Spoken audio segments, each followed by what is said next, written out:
अयोध्या जी के सभी लोगों को मेरा प्रणाम। दोस्तों, हिंदी स्टोरी कृष्णा 5 में आपका स्वागत है। दोस्तों, आज आखिरकार पहुंच ही गए हमारे प्रधानमंत्री नरेंद्र मोदी अयोध्या, जहां जाकर उन्होंने काफ़ी अच्छी बातें कही हैं और दोस्तों अपनी योजनाओं के बारे में बताया है। जैसे कि रेलवे स्टेशन पर उनका कितना खर्चा आया और उन्होंने जेवर एयरपोर्ट पे जो भी कुछ काम हुआ है वहाँ कितने टाइम में क्या क्या होगा वो बताया है और कुछ ट्रेनों के बारे में बताया है और अयोध्या में कुछ वो करना चाहते हैं, विकास करना चाहते हैं, उसके बारे में बताया है। तो दोस्तों, मैं अपनी ज़ुबानी नहीं, मैं उन्हीं की ज़ुबानी आपको सुनाता हूँ कि उन्होंने लाइव में क्या कहा है। आज पूरी दुनिया उत्सुकता के साथ 22 जनवरी के ऐतिहासिक क्षण का इंतजार कर रही है। ऐसे में अयोध्या वासियों में ये उत्साह, ये उमंग बहुत स्वाभाविक है। भारत की मिट्टी के कण कण और भारत के जन जन का मैं पुजारी हूं और मैं भी आपकी तरह उतना ही उत्सुक हूं। हम सभी का ये उत्साह, ये उमंग थोड़ी देर पहले अयोध्या की सड़कों पर भी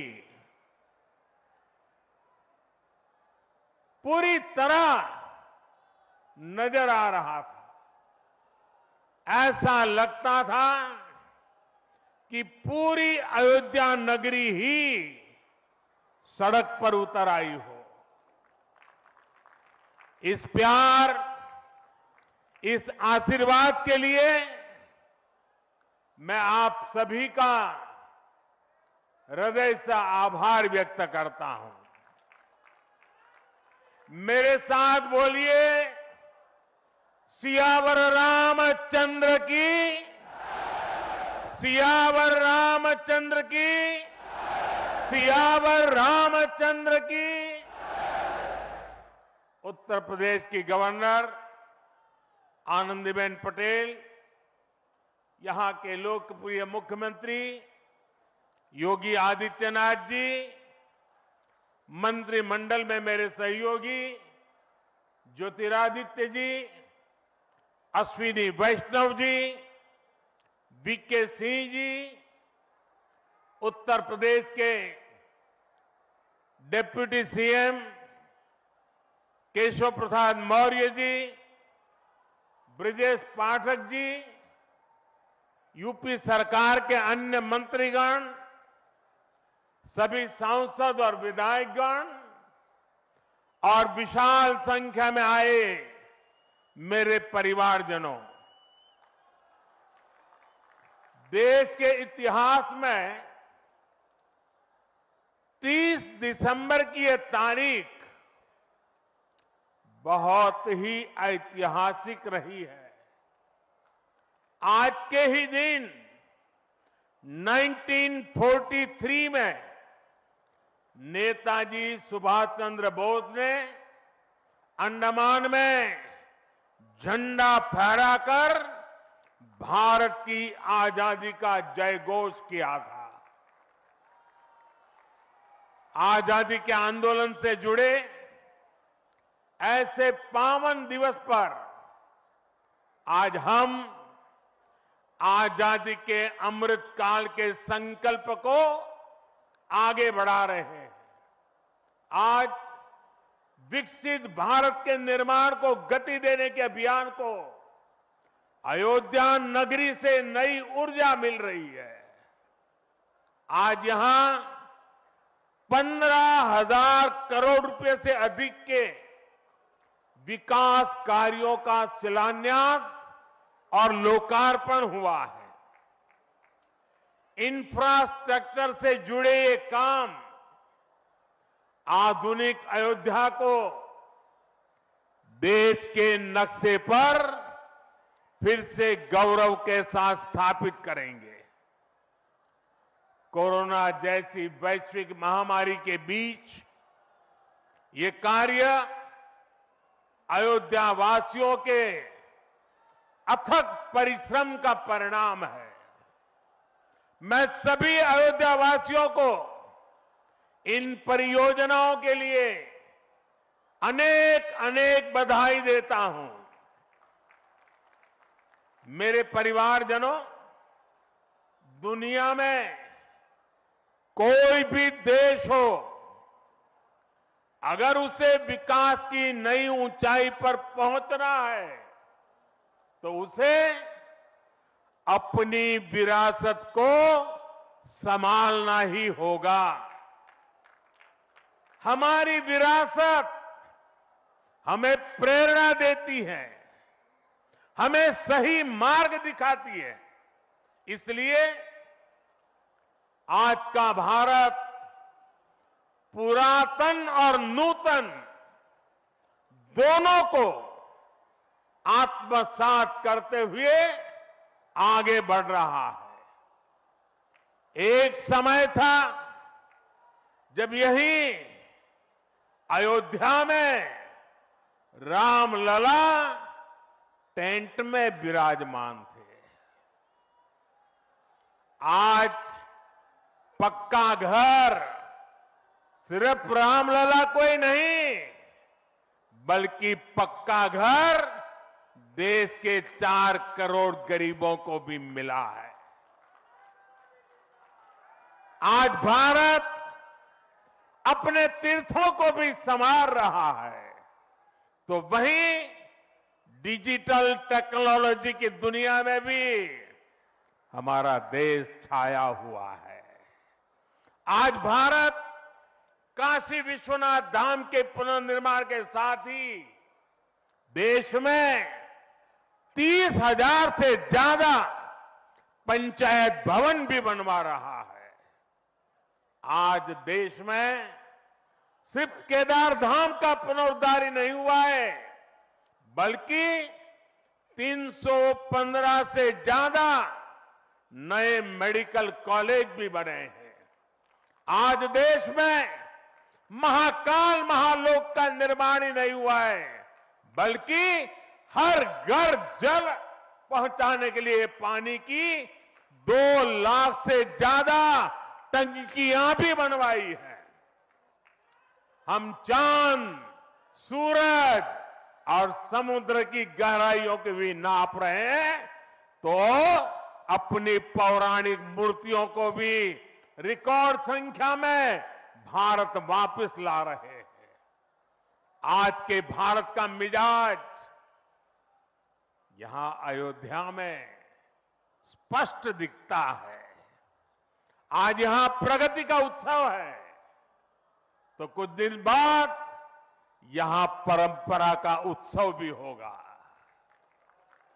आज यहां विकास की भव्यता दिख रही है, तो कुछ दिनों बाद यहां विरासत की भव्यता और दिव्यता दिखने वाली है। यही तो भारत है। विकास और विरासत की यही साझा ताकत भारत को 21वीं सदी में सबसे आगे ले जाएगी।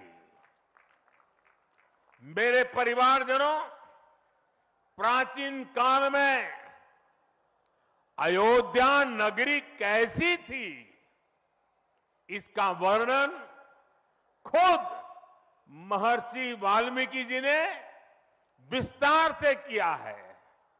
उन्होंने लिखा है, कोसलो नाम मुदितः स्फीतो जनपदो महान निविष्ट सरयू तीरे प्रभुत धन धान्यवान।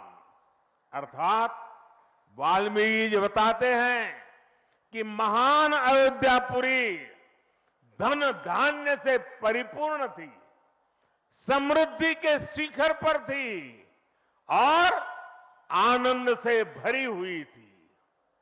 यानी अयोध्या में विज्ञान और वैराग्य तो था ही, उसका वैभव भी शिखर पर था। अयोध्या नगरी की उसी पुरातन पहचान को हमें आधुनिकता से जोड़कर वापस लाना है। साथियों, आने वाले समय में अयोध्या नगरी अवध क्षेत्र ही नहीं, बल्कि पूरे यूपी के विकास को ये हमारी अयोध्या दिशा देने वाली है। अयोध्या में श्री राम का भव्य मंदिर बनने के बाद यहां आने वाले लोगों की संख्या में बहुत बड़ी वृद्धि होगी। इसे ध्यान में रखते हुए हमारी सरकार अयोध्या में हजारों करोड़ रुपयों के विकास कार्य करा रही है। अयोध्या को स्मार्ट बना रही है। आज अयोध्या में सड़कों का चौड़ीकरण हो रहा है, नए फुटपाथ बन रहे हैं, आज अयोध्या में नए फ्लाईओवर बन रहे हैं, नए पुल बन रहे हैं।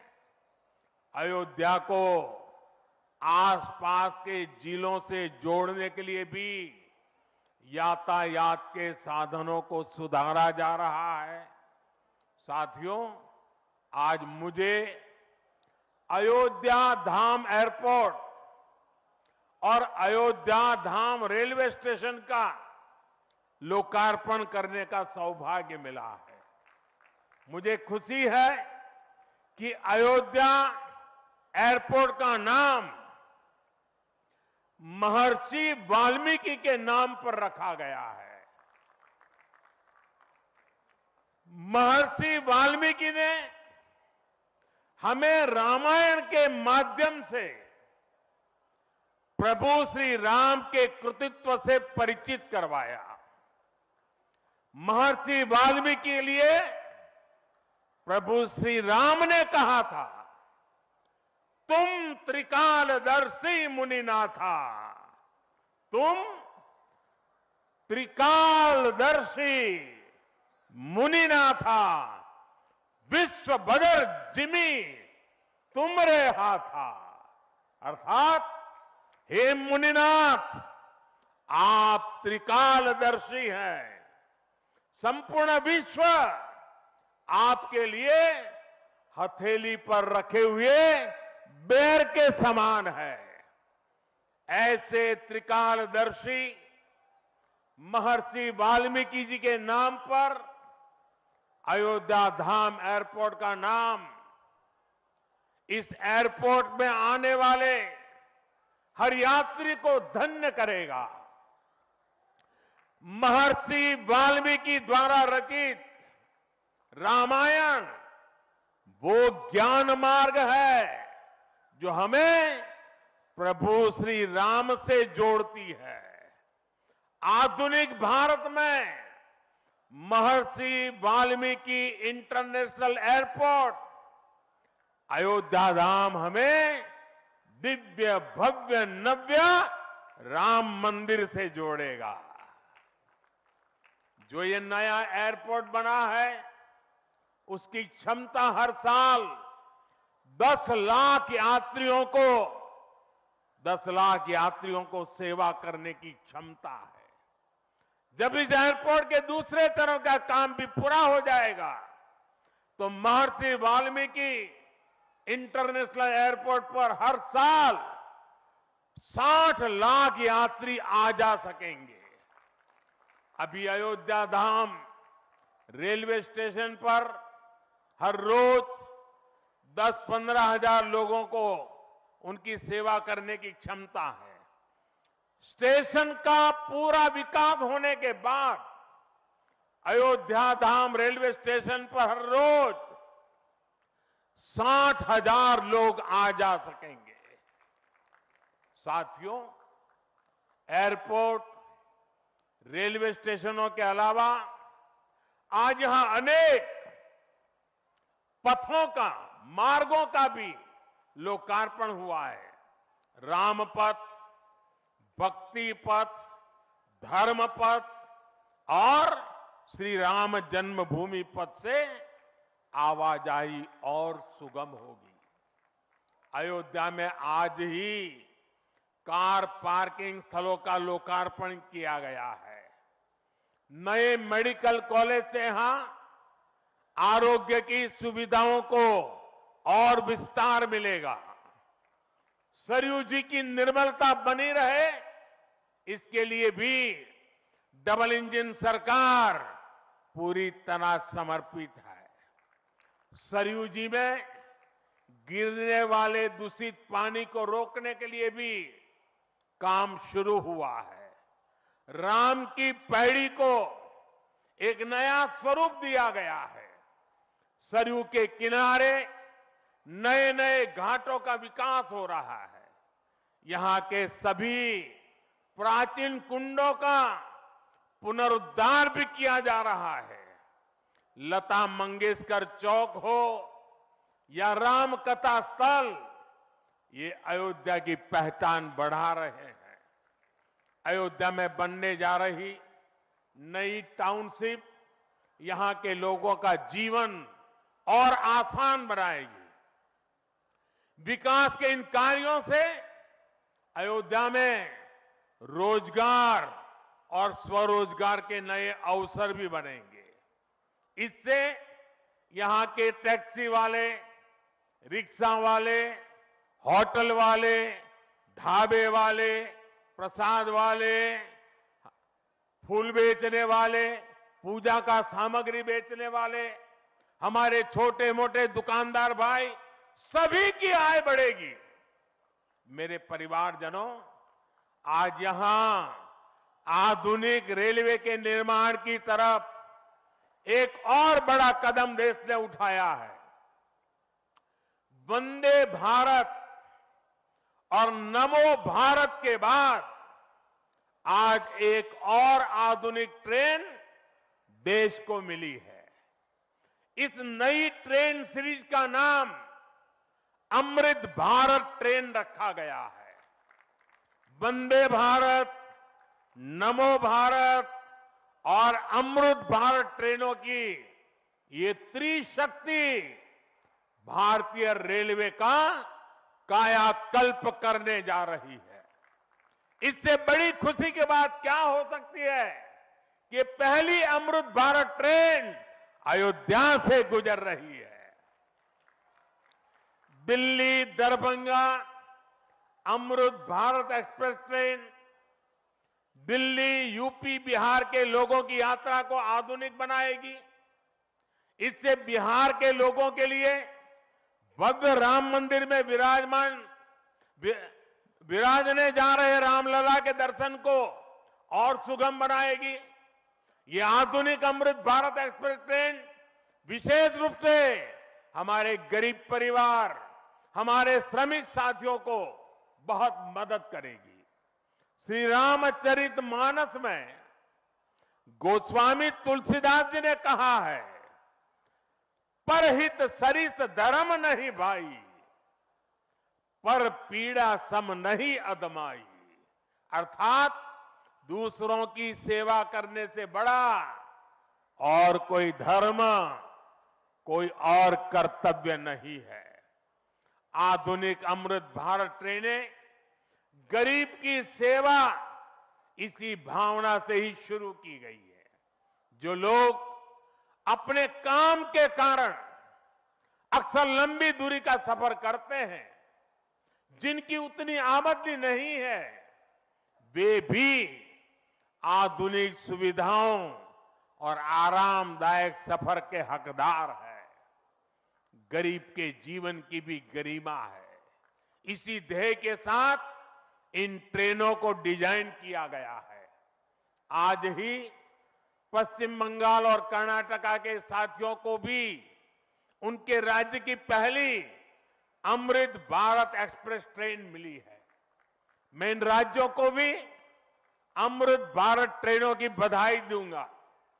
मेरे परिवारजनों, विकास और विरासत को जोड़ने में वंदे भारत एक्सप्रेस बहुत बड़ी भूमिका निभा रही है।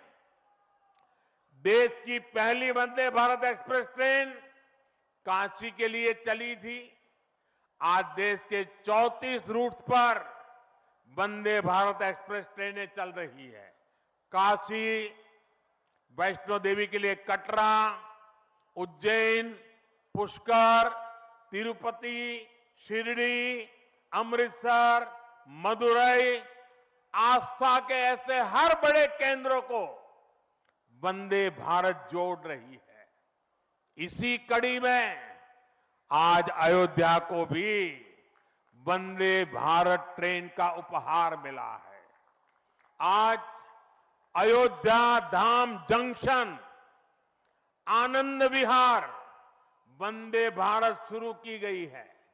इसके अलावा आज कटरा से दिल्ली, अमृतसर से दिल्ली, कोयम्बटूर बेंगलुरु, मंगलुरु मडगांव, जालना मुंबई, इन शहरों के बीच भी वंदे भारत की नई सेवाएं शुरू हुई है। वंदे भारत में गति भी है, वंदे भारत में आधुनिकता भी है और वंदे भारत में आत्मनिर्भर भारत का गर्व भी है। बहुत ही कम समय में वंदे भारत से 1.5 करोड़ से अधिक यात्री सफर कर चुके हैं। विशेष तौर पर युवा पीढ़ी को ये ट्रेन बहुत पसंद आ रही है। साथियों, हमारे देश में प्राचीन काल से ही तीर्थ यात्राओं का अपना महत्व रहा है, अपना गौरवशाली इतिहास रहा है। बद्री विशाल से सेतुबंध रामेश्वरम की यात्रा, गंगोत्री से गंगा सागर की यात्रा, द्वारकाधीश से जगन्नाथपुरी की यात्रा, द्वादश ज्योतिर्लिंग की यात्रा, 4 धामों की यात्रा, कैलाश मानसरोवर यात्रा, कांवड़ यात्रा, शक्ति पीठों की यात्रा, पंढरपुर यात्रा, आज भी भारत के कोने कोने में कोई न कोई यात्रा निकलती रहती है। लोग आस्था के साथ उनसे जुड़ते रहते हैं। तमिलनाडु में भी कई यात्राएं प्रसिद्ध हैं। शिवस्थल पाद यात्रिरई, मुरुगनंकु कावड़ी यात्रिरई, वैष्णव तिरुपति यात्रिरई, अस्मन तिरुत्तल यात्रिरई, केरला में सबरीमाला यात्रा हो, आंध्र तेलंगाना में मेदाराम में समक्का और सरक्का की यात्रा हो, नागोबा यात्रा, इनमें लाखों की संख्या में श्रद्धालु जुड़ते हैं। यहां बहुत कम लोगों को पता होगा कि केरला में भगवान राम और उनके भाइयों भरत, लक्ष्मण और शत्रुघ्न के धाम की भी यात्रा होती है। ये यात्रा नालंबम यात्रा के नाम से जानी जाती है। इसके अलावा देश में कितनी ही परिक्रमाएं भी जारी रही है। गोवर्धन परिक्रमा, पंचकोशी परिक्रमा, 84 कोसी परिक्रमा, ऐसी यात्राओं और परिक्रमाओं से हर भक्त का ईश्वर के प्रति जुड़ाव और मजबूत होता है। बौद्ध धर्म में भगवान बुद्ध से जुड़े स्थलों गया, लुम्बिनी, कपिलवस्तु, सारनाथ, कुशीनगर की यात्राएं होती हैं। राजगीर बिहार में बुद्ध अनुयायियों की परिक्रमा होती है। जैन धर्म में पावागढ़, समेत शिखर जी, पालीताना, कैलाश की यात्रा हो। सिखों के लिए पंच तख्त यात्रा और गुरुधाम यात्रा हो। अरुणाचल प्रदेश में नॉर्थ ईस्ट से परशुराम कुंड की विशाल यात्रा हो। इनमें शामिल होने के लिए श्रद्धालु पूरी आस्था के साथ जुड़ते हैं। देश भर में सदियों से हो रही इन यात्राओं के लिए वैसा ही समुचित इंतजाम भी किए जाते हैं। अब अयोध्या में हो रहे ये निर्माण कार्य यहां आने वाले हर राम भक्त के लिए अयोध्या धाम की यात्रा को, भगवान के दर्शन को और आसान बनाएंगे। साथियों, ये ऐतिहासिक क्षण बहुत भाग्य से हम सभी के जीवन में आया है। हमें देश के लिए नव संकल्प लेना है, खुद को नई ऊर्जा से भरना है। इसके लिए 22 जनवरी को आप सभी अपने घरों में, मैं पूरे देश के 140 करोड़ देशवासियों को अयोध्या की इस पवित्र भूमि से प्रार्थना कर रहा हूं, अयोध्या की प्रभु राम की नगरी से प्रार्थना कर रहा हूं। मैं 140 करोड़ देशवासियों को हाथ जोड़ करके प्रार्थना कर रहा हूं कि आप 22 जनवरी को जब अयोध्या में प्रभु राम विराजमान हो, अपने घरों में भी श्री राम ज्योति जलाएं, दीपावली मनाएं। 22 जनवरी की शाम पूरे हिंदुस्तान में जगमग जगमग होनी चाहिए। लेकिन साथ ही मेरे सभी देशवासियों से एक करबद्ध प्रार्थना और भी है। हर किसी की इच्छा है कि 22 जनवरी को होने वाले आयोजन का साक्षी बनने के लिए वो स्वयं अयोध्या आए। लेकिन आप भी जानते हैं कि हर किसी का आना संभव नहीं है।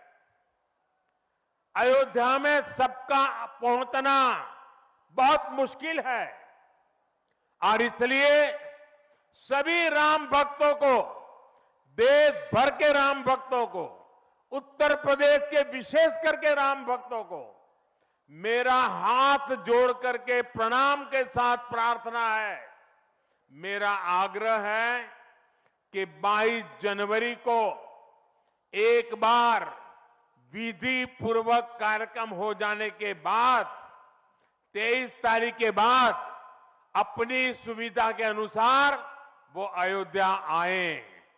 अयोध्या आने का मन 22 तारीख को न बनाए। प्रभु राम जी को तकलीफ हो ऐसा हम भक्त कभी कर नहीं सकते हैं। प्रभु राम जी पधार रहे हैं तो हम भी कुछ दिन इंतजार करें। 550 साल इंतजार किया है, कुछ दिन और इंतजार कीजिए। और इसलिए सुरक्षा के लिहाज से, व्यवस्था के लिहाज से मेरी आप सबसे बार बार प्रार्थना है कि कृपा करके, क्योंकि आप प्रभु राम के दर्शन, अयोध्या का नव्य भव्य दिव्य मंदिर आने वाली सदियों तक दर्शन के लिए उपलब्ध है। आप जनवरी में आए, फरवरी में आए, मार्च में आए, 1 साल के बाद आए, 2 साल के बाद आए, मंदिर है ही। और इसलिए 22 जनवरी को यहां पहुंचने के लिए भीड़भाड़ करने से आप बचिए, ताकि यहां जो व्यवस्था है, मंदिर के जो व्यवस्थापक लोग हैं, मंदिर का जो ट्रस्ट है, हमें इतना पवित्र काम उन्होंने किया है, इतनी मेहनत करके किया है, पिछले 3-4 साल से दिन रात काम किया है, उनको हमारी तरफ से कोई तकलीफ नहीं होनी चाहिए। और इसलिए मैं बार बार आग्रह करता हूं कि 22 को यहां पहुंचने का प्रयास हम न करें। कुछ ही लोगों को निमंत्रण गया है, वे लोग आएंगे और 23 के बाद सारे देशवासियों के लिए आना बड़ा सरल हो जाएगा। साथियों, आज मेरा एक आग्रह मेरे अयोध्या के भाई बहनों से है। आपको देश और दुनिया के अनगिनत अतिथियों के लिए तैयार होना है। अब देश दुनिया के लोग लगातार हर रोज अयोध्या आते रहेंगे। लाखों की तादाद में लोग आने वाले हैं, अपनी अपनी सुविधा से आएंगे। कोई 1 साल में आएगा, 2 साल में आएगा, 10 साल में आएगा, लेकिन लाखों लोग आएंगे। और ये सिलसिला अब अनंत काल तक चलेगा, अनंत काल तक चलेगा। इसलिए अयोध्या वासियों को, आपको भी एक संकल्प लेना है, और ये संकल्प है अयोध्या नगर को भारत का सबसे स्वच्छ शहर बनाने का। ये स्वच्छ अयोध्या, ये अयोध्या वासियों की जिम्मेदारी है, और इसके लिए हमें मिलकर हर कदम उठाना है। मैं आज देश के सभी तीर्थ क्षेत्रों और मंदिरों से अपना आग्रह दोहराऊंगा। देश भर के लोगों से मेरी प्रार्थना है, भव्य राम मंदिर के निर्माण के निमित्त 1 सप्ताह पहले 14 जनवरी मकर संक्रांति के दिन से पूरे देश के छोटे मोटे सब तीर्थ स्थलों पर स्वच्छता का एक बहुत बड़ा अभियान चलाया जाना चाहिए। हर मंदिर, हिंदुस्तान के हर कोने में हमें उसकी सफाई का अभियान मकर संक्रांति 14 जनवरी से 22 जनवरी तक हमें चलाना चाहिए। प्रभु राम पूरे देश के हैं, और प्रभु राम जी जब आ रहे हैं तो हमारा एक भी मंदिर, हमारा एक भी तीर्थ क्षेत्र उसका और उसके परिसर के इलाके का अस्वच्छ नहीं होना चाहिए, गंदगी नहीं होना चाहिए। साथियों, अब से कुछ देर पहले मुझे अयोध्या नगरी में ही एक और सौभाग्य प्राप्त हुआ है। आज मुझे खुशी है ये बताते हुए कि उज्ज्वला गैस कनेक्शन की 10 करोड़वीं लाभार्थी बहन के घर मुझे जाकर के चाय पीने का मौका मिला। जब 1 मई 2016 को हमने यूपी के बलिया से उज्ज्वला योजना शुरू की थी, तो कोई कल्पना भी नहीं कर सकता था कि ये योजना सफलता की इस ऊंचाई पर पहुंचेगी। इस योजना ने करोड़ों परिवारों का, करोड़ों माताओं बहनों का जीवन हमेशा के लिए बदल दिया है। उन्हें लकड़ी के धुएं से मुक्ति दिलाई है। साथियों, हमारे देश में गैस कनेक्शन देने का काम 60-70 साल पहले शुरू किया गया था, 6-7 दशक पहले। लेकिन 2014 तक हालत ये थी कि 50। दोस्तों, अयोध्या के बाद हमारे प्रधानमंत्री दिल्ली आने वाले हैं, जो कि वहां पर कुछ नया बताएंगे। इसलिए आप अपने इस चैनल को लाइक करें और सपोर्ट करें और चैनल को सब्सक्राइब करें। दोस्तों, इसी तरह की लाइव वीडियो में हमारे प्रधानमंत्री नरेंद्र मोदी की लाता रहूँगा, इसलिए हमें जल्दी सपोर्ट करें। थैंक यू दोस्तों।